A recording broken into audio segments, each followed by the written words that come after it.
গণতন্ত্রের যে অভিজ্ঞতা সেটাতে প্রচণ্ড ঘাটতি আছে, পুরনো দলেরও নতুন দলেরও।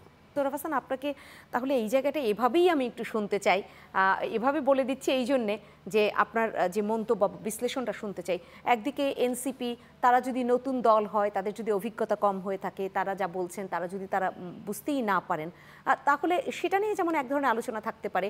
অন্যদিকে যারা পুরানো বড় বড় রাজনৈতিক দল রয়েছে, বিএনপি সহ আরও যারা রাজনৈতিক দল রয়েছে, জামায়াত ইসলাম বা বাম রয়েছে, বাম যে জোটগুলো রয়েছে, তারা যেভাবে বলছেন, বা তারা কি পুরানো আঁকড়ে ধরছেন? এনসিপি তো আবার বলছেন না, পুরানোই আঁকড়ে ধরে বসে আছেন। তাহলে এই দুই আলোচনা, ভিন্ন ভিন্ন আলোচনা কোথায় গিয়ে মিলিত হতে পারে? আসলে আমাদের গণতন্ত্রের যে অভিজ্ঞতা সেটাতে প্রচণ্ড ঘাটতি আছে, পুরনো দলেরও নতুন দলেরও। গণতান্ত্রিক যে রীতিনীতি, গণতান্ত্রিক যে আচরণ, গণতান্ত্রিক দৃষ্টিভঙ্গি অন্যের প্রতি এবং নিজের দলের প্রতি, এখানে কিন্তু মানে বেশ সংকটে আছে এখন।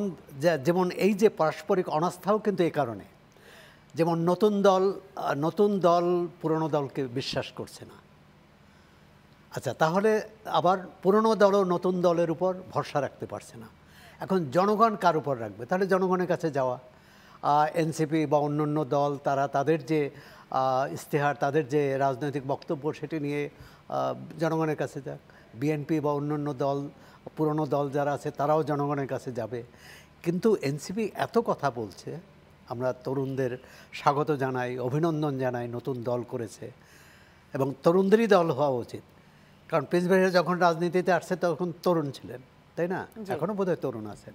আচ্ছা, বা এখন যারা রাজনীতির নেতৃত্ব দিচ্ছেন তারাও তরুণ ছিলেন, এখন তরুণরা করেছেন। কিন্তু একটা যে প্রশ্নটুকু ইতিমধ্যে পত্রপত্রিকায় এসেছে, সংবাদ মাধ্যমে, কিন্তু অন্য প্রশ্নটি বলে, একটি দল হলো কিন্তু তার গঠনতন্ত্র এখনও আমরা পেলাম না, তার কর্মসূচি কী? হ্যাঁ, ধরে নিলাম যে